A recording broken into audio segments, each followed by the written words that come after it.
আজিৰ ভিডিঅ'টোত মই অসমীয়া উপসৰ্গৰ বিষয়ে আলোচনা কৰিম। যোৱাটো ভিডিঅ'ত সংস্কৃত উপসৰ্গ বিস্তাৰ বিষয়ে আলোচনা কৰিছোঁ। এতিয়া অসমীয়া আৰু বিদেশী উপসৰ্গৰ বিষয়ে আলোচনা কৰিম।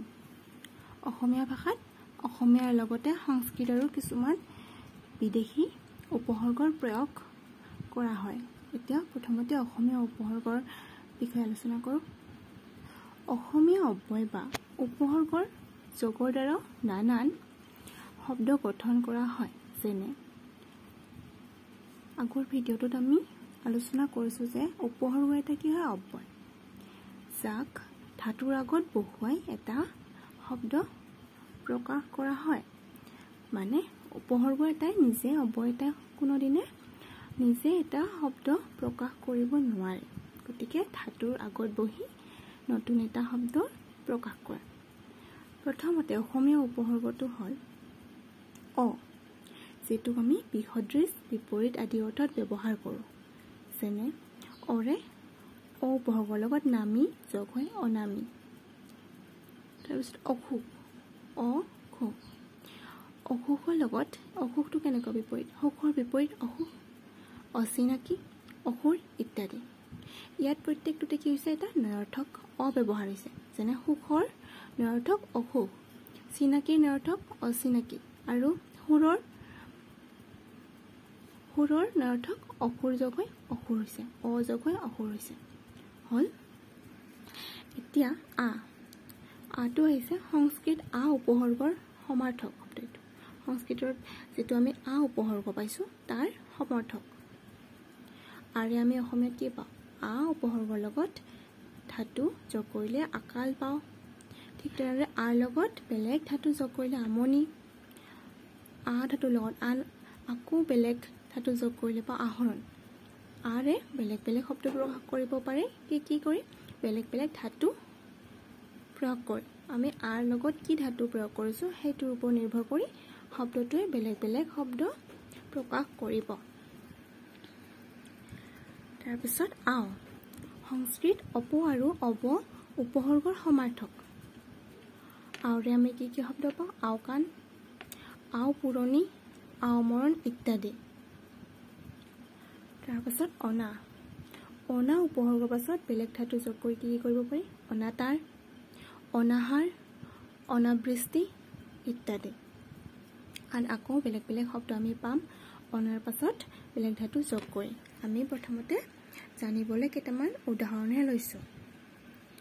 এতিয়া উপসৰ্গ ও, সংস্কৃত উদ উপসৰ্গৰ পৰা বিকৃত হৈ অহা এইটো এটা উপসৰ্গ। উৰ লগত আমি লাহ ধাতু যোগ কৰি উলাহ এটা শব্দ পাওঁ। উজান, উলংঘা ইত্যাদি আমি পাওঁ। আৰু বেলেগ বেলেগ বহুত শব্দ পাম উ উপসৰ্গৰ পাছত ধাতু যোগ কৰিলে, যিটোৱে বেলেগ বেলেগ শব্দ অৰ্থ প্ৰকাশ কৰিব। তাৰপিছত নি হ'ল সংস্কৃত নি আৰু নিৰ উপসৰ্গৰ অৰ্থত। নি আৰু নিৰ উপসৰ্গৰ অৰ্থ প্ৰকাশ কৰে, মানে সমাৰ্থক হয়। নি উপসৰ্গৰ লগত জান যোগ কৰি কি হৈছে? নিজান, নিগাজি, নিচলা, নিৰাশ ইত্যাদি। তাৰপাছত সুটো কি?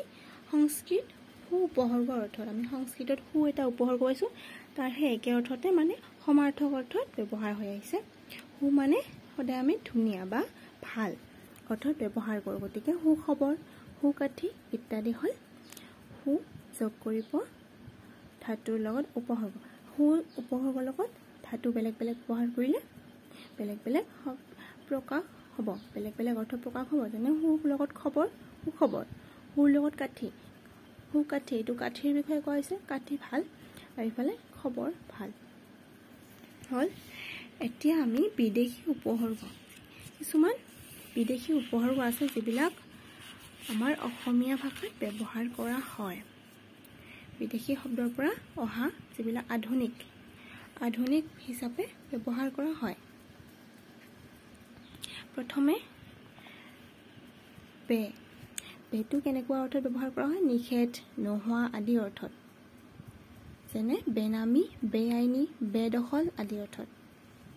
গড়, গড়টো গড় হাজিৰ, গড় হিচাপী ইত্যাদি। কাৰ, কাৰখানা, কাৰচাজি ইত্যাদি। বধ, বধটো কেনেকুৱা? বেয়া, বদহজম, বদনাম আদি। তাৰপিছত বৰ, বৰটো হ'ব বৰখাস্ত, বৰবাদ আদি। গতিকে আমি বিদেশী একেটা উপসৰ্গ আধুনিকভাৱে ব্যৱহাৰ কৰোঁ। এতিয়া আমি এইটোৰ পাছত অনুসৰ্গৰ ব্যৱহাৰৰ বিষয়ে আলোচনা কৰিম।